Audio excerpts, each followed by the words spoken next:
So, we were discussing about question number 9, children. So, question 9,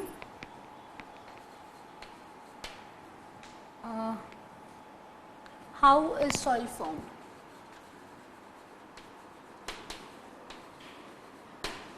Is it visible? Yeah. How is soil formed? Okay. So, explanation is done, children. Now, the soil is formed due to weathering.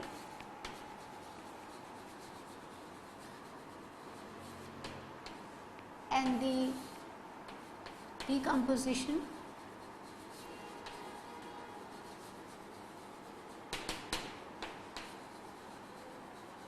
humidification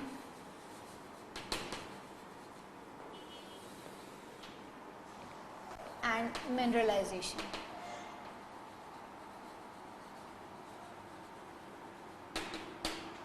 Now, when we talk about weathering, children, so weathering can be physical. In this, sun plays a major role. So, due to sun's heat, what is happening? Uneven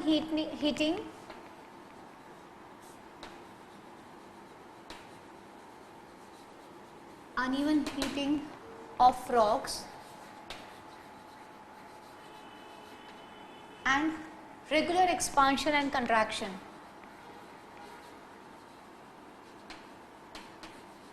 Regular expansion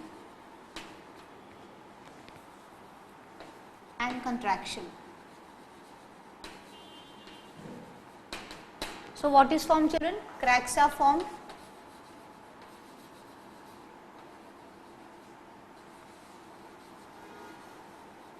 Now, after this, water get filled in the cracks.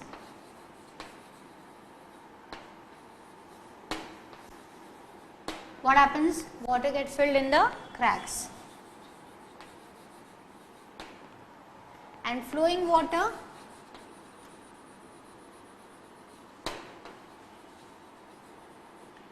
due to flowing water, children, what happens? The stones rub with each other.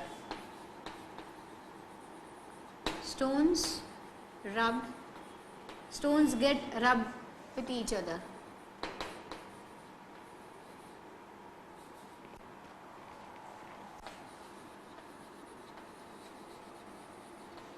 Okay.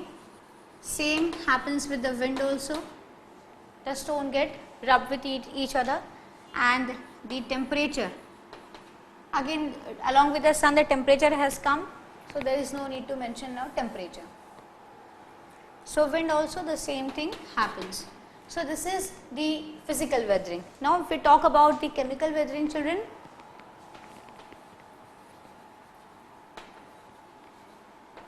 so hydrolysis, oxidation, all this affects the stone. Now, like carbon dioxide, which is dissolved in water, so what it is going to affect? It is going to affect the stones like limestone and the marble. Children, I am writing in short over here. Now, so this is about the chemical weathering. Now, if we talk about the biological weathering,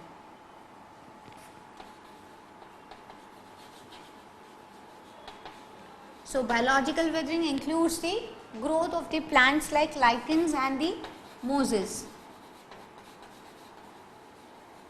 So, when they grow, the roots develops the cracks, and again the same with the help of the physical, chemical and the biological weathering, all together the soil is formed. Now, the decomposition, humidification and mineralization, that means when these plants die, animals die, the decomposition takes place, humus is formed, minerals are formed, and in this way the decomposition, humidification, mineralization also helps in the formation of the soil. Okay. So, here I will write in short, children, like bacteria and fungi are responsible for this, and they make the real soil actually. Yeah, because this soil, how we can say that the soil is good? On the basis of the fertility. If the soil is very fertile, if the soil is able to give the good crops, that means soil is quite fertile. And the soil is fertile, then we say that the soil is good. And who is responsible for that? The bacteria and the fungi who help in decomposition of the dead and dead particles, dead bodies, and due to which the humification and the mineralization takes place, right. So this was about the 9th question. Now we will move to the 10th one. Next question, children. Okay. So 10th is, what is soil erosion? So 10th question is, children, what is soil erosion? Now, just before this answer, we have studied about the how soil is formed. Now, soil erosion means what, children? When the soil is formed, but what is happening due to the strong wind, due to the strong rains, the top soil, the fertile soil, the important layer of the soil moves from one place to another place. If it is strong wind, then it is going to definitely move, and it is going to it will be carried off. Now, if it is water, so definitely water will take away the soil will get dissolved in the water, and it will be drained out. So what actually the soil erosion is? Soil erosion is the removal, okay, the removal of the top soil, or the removal or the transportation of the top soil, the fertile soil, from one place to another due to the agents like rain, water, wind. So this is what is soil erosion. So just write the answer. What is soil erosion? The removal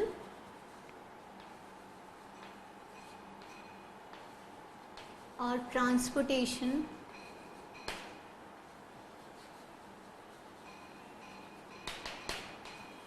of the soil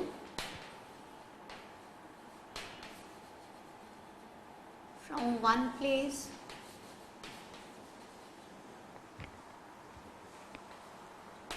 to another due to agents like wind, water,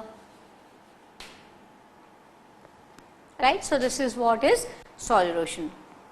Now we will move to the question number 11th. What are the methods of preventing or reducing soil erosion? So the question number 11th is,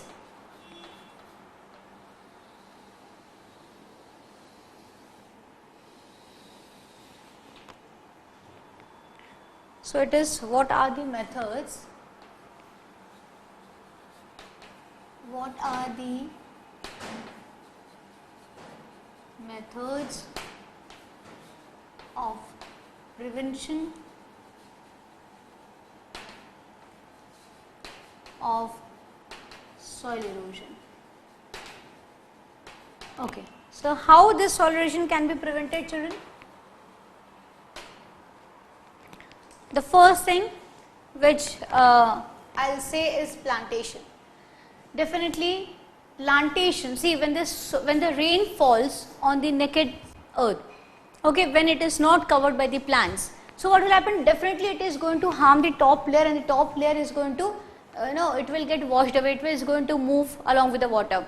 When the wind will blow, if the soil is not covered by anything, the top layer is going to definitely go. But if the surface of the earth is covered, if a lot of plants are there, then what will happen? The soil will be, the roots are going to hold the soil properly. The roots are going to hold the soil tightly and will not allow to move along with the wind or the water. Now, along with this, the roots are holding, but along with this, even the fallen branches, the fallen leaves, these all cover the soil. These all cover the soil and reduce the pressure, the force with which the water droplets are going to fall on the surface of the earth. Because first of all, it will fall on the leaves, and then the water will seep it in the soil. So definitely these all are the protective coverings for the soil. So first thing, how can we reduce soil erosion? So first thing is plantation. And even when we talk about the areas arid zone or the semi-arid zone where the water is not available, again at that place also what can be done, the xerophytes can be grown. So definitely the xerophytes also reduce, like if the plant, the same thing, if the soil has to be covered, children, that's it. So the soil can be covered with the plants, and if the area is arid, do not have much water, then the soil can be covered by the xerophytes. Now what are xerophytes? The plant which can grow in a very less amount of water also. So first is the plantation, and deforestation should be stopped. Then it is the same point, xerophytes can be very helpful. Then near the river the embankments should be very strong, and even the canals, the drain canals near the field can also reduce the loss of fertile soil. So what all are the answers, children? First of all, plantation, then xerophytes. Remember children, xerophytes are the plants which can grow even in the arid conditions, like zone, or we can say in the plants which can grow in the less water also. Then embankments,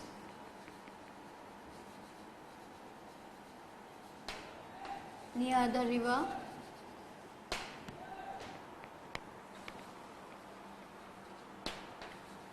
Drainage canal,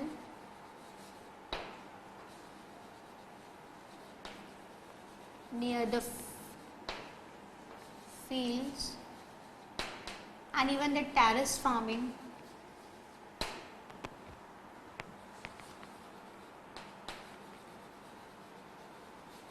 And even proper farming.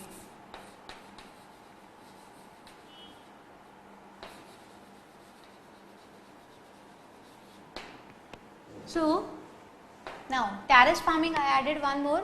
As discussed, terrace farming means what? On the hills the steps are being made, so the two things happen, the water will stop there, water will get time to be absorbed by the soil, so the ground level water will also increase, and the soil which is flowing out from here, this will stop at one or the other step. And even this helps in growing the plants, vegetables and all this. So even it helps the people who live in the hilly areas in the different ways. Okay. Now the embankments has to be very strong near the river, so that the fertile soil do not get washed away, and should not be carried away by the river water. And when the water flows from the fields, it should not, like before it washed away, the fertile soil is washed away, the water should be allowed to move out in a proper way through drainage canals, so that the fertile soil can be prevented.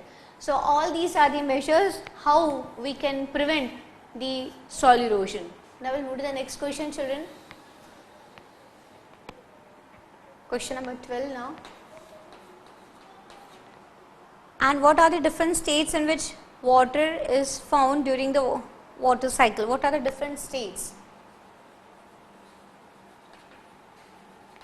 What are the different states in which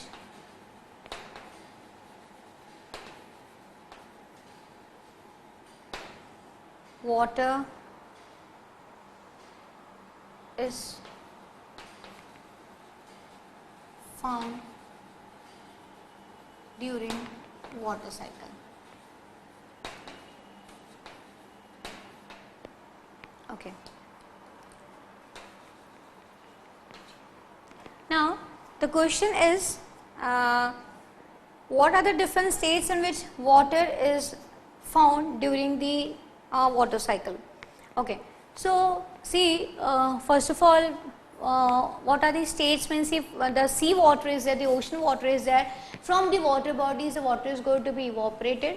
So, water will be coming in the water vapor form, and then definitely the condensation will take place. Now, this precipitation will occur. So, precipitation can also be in the form of the snow, yeah, and the water also goes down, seeps down into the soil. So, these all are the states, how the water can be formed in the different forms. Okay, so what are the different states in which the water is formed during water cycle? So, first of all, the water get evaporated due to the sun's heat. So, water get evaporated due to sun's heat. That means the water vapor will be formed, children. Water vapor is formed. Now, then condensation takes place.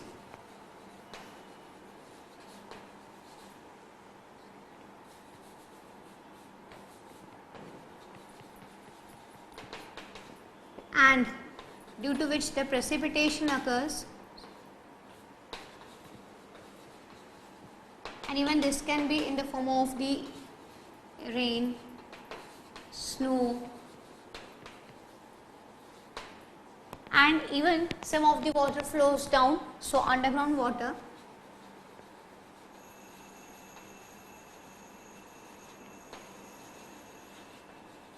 So, liquid. So, water is formed in such different states. From the water bodies it will be evaporated, and the water vapor is going to go up, the clouds will be formed, the condensation will take place. When the clouds will become heavier, it will come down in the form of the rains, and even it can come down in the form of the snow, and some of the water will also go down under the surface of the earth. Now, we will move to the next question, children. Please note this point. Now, we will move to the next question, children, and the next question is question number 13. Okay. So, question number 13 is name two biologically important compounds that contain both oxygen and nitrogen. So, I will just write the question. Question number 13, name two biologically important compound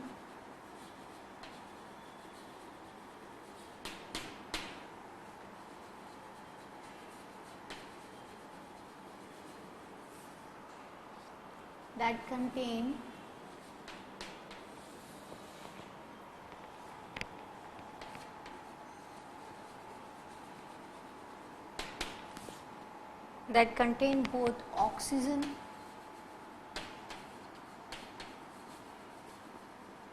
and nitrogen.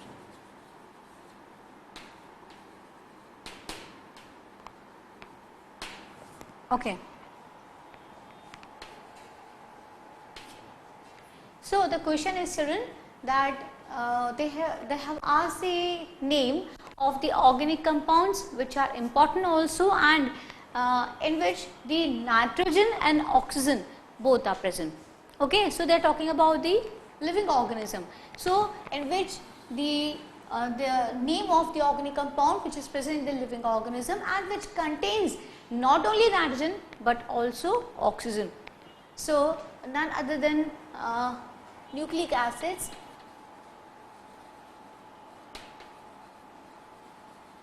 like DNA and RNA. Okay, so it contains it contains nitrogen and oxygen both, and the second one is proteins. So, these are the two organic compounds which contains nitrogen as well as oxygen. Now, we will move to the next question, children. This is question number 14 now.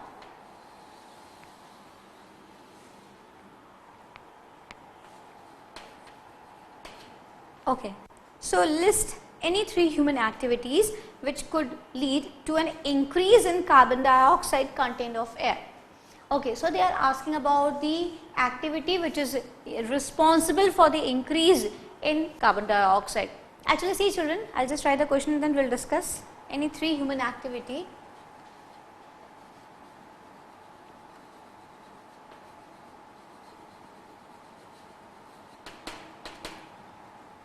which leads to increase in carbon dioxide in air. See, I am changing the form of the question, so it is coming in the form of the statement, so not I have not written question mark over there. So, see, basically we have solved this question before a few questions only, and that question was three activities which leads to the increase in pollution, right. This one and that question are exactly same.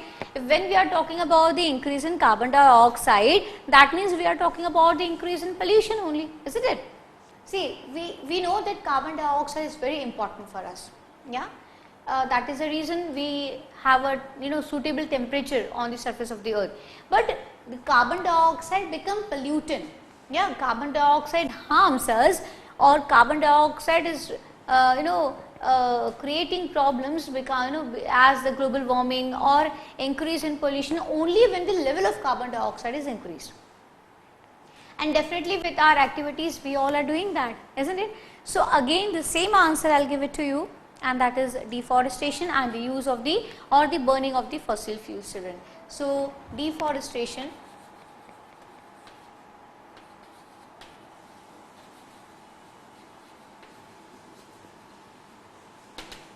and now I will not explain because I have explained this just now, and to burning of fossil fuels. And third one, you can here you can write vehicles, and in third one you can write burning of fossil fuels in thermal plants.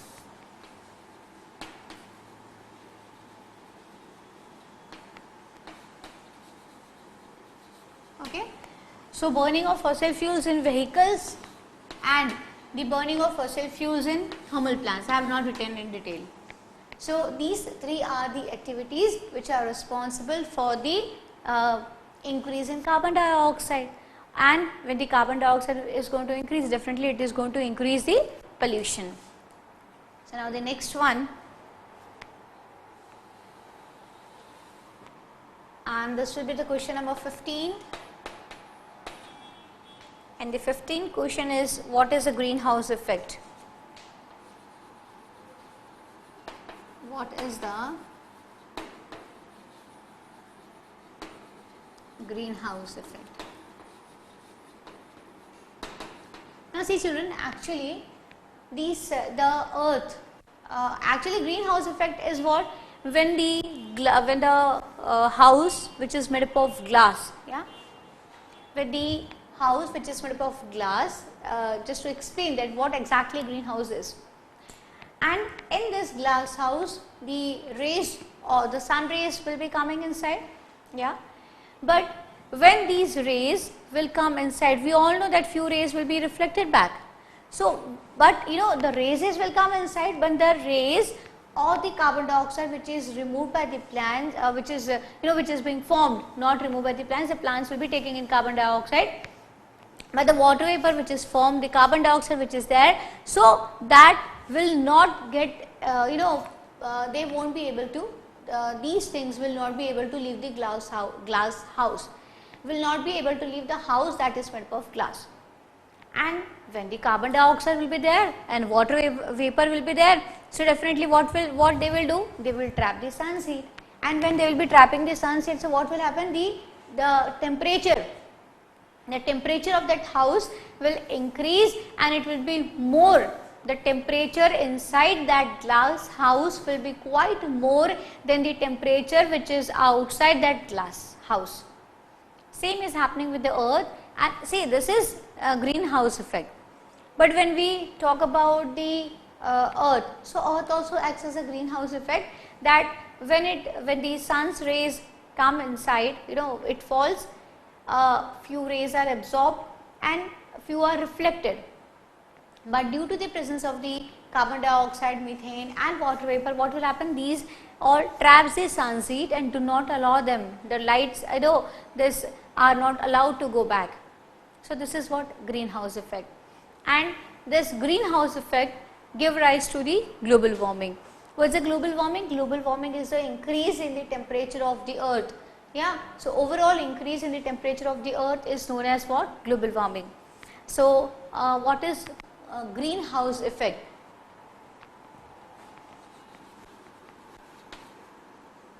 Earth is compared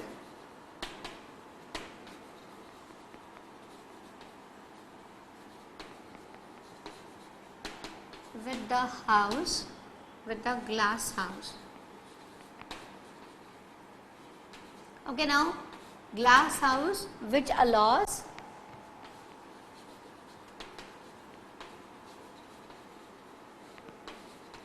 sun's heat to come inside,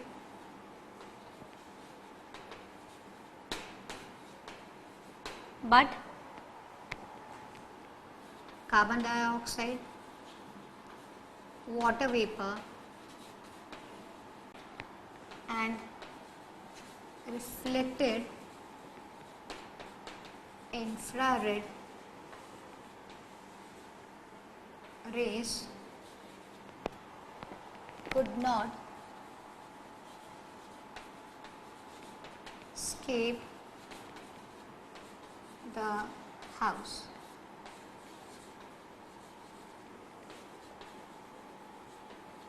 Due to which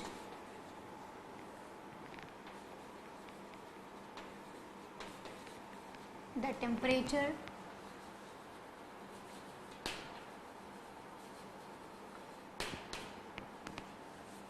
of the glass house increased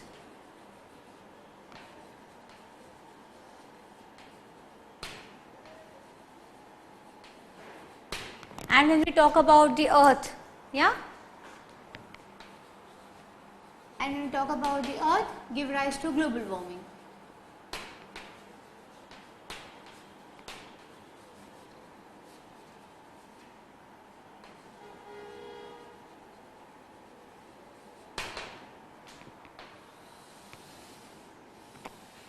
Okay, so from this glass house also the rays are allowed to come inside. Yeah, but when the rays will come and when it will be reflected back. So this reflected back rays, the rays which have got reflected, these rays, reflected rays won't be able to go out, right? And along with this, the water vapor which will be formed and the carbon dioxide will also, these will not be able to go out. And definitely when these will be there, so what will happen? The temperature will increase. So temperature will increase and same thing happens on the surface of the earth, and so we call this effect as a greenhouse effect. And this glass house, why it is used and where it is used? See, there are 2-3 reasons. First of all, to plant the delicate, to grow the delicate plants. Very delicate plants are grown with a great care under this kind of glass house. Second thing, if certain to conduct certain researches and studies, again it can be used. Third thing, even if the amount of water is less, if the amount of water is less, then also such kind of covered area can be used. Why? Because when the plants will remove water vapor through transpiration, it will go up, but as the wall is there, it will condense and will again fall down. So it also prevents the loss of water, evaporation of water due to transpiration. Why? Because when the plants are here, right, the plants are here, now due to transpiration the water vapor will come out. Okay, water vapor will come out and it will go and it will become the part of the atmosphere if the plants are not under any cover. But when the plants are under cover, so what will happen? This water vapor will go up, it will, now there is no place to go, so it will again get condensed and again it will come down. So these are the three, 4 reasons why the plants are grown in certain areas or certain artificial glass houses, and sometimes in the green colored covering also. Okay, so now we will move to the next question. So the next question is, what are the two forms of oxygen found in the atmosphere? Okay, so now they are asking about the two forms.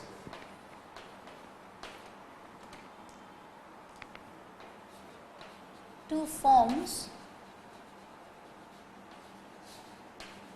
of the oxygen in the atmosphere.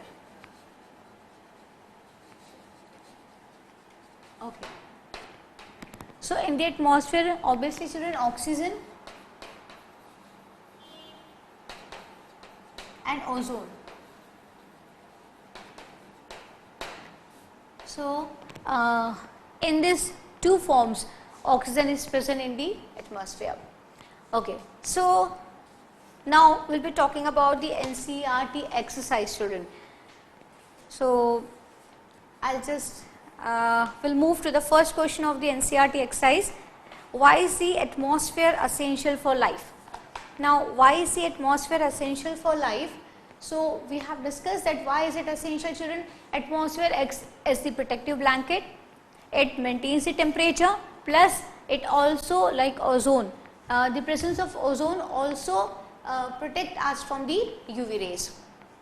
So I will write the question. Now question number 7.1 I will write. Okay. So this is NCERT exercise.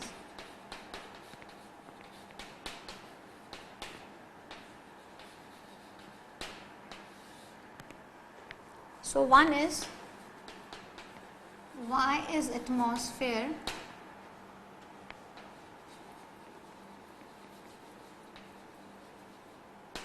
essential for us?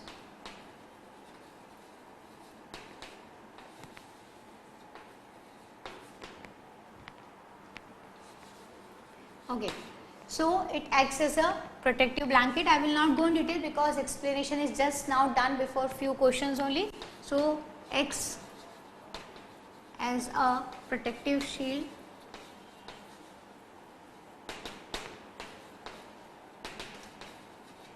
ozone protects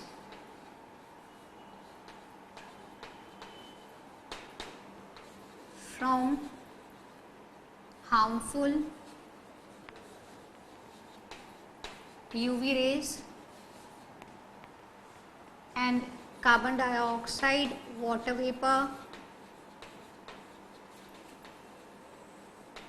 maintains the temperature.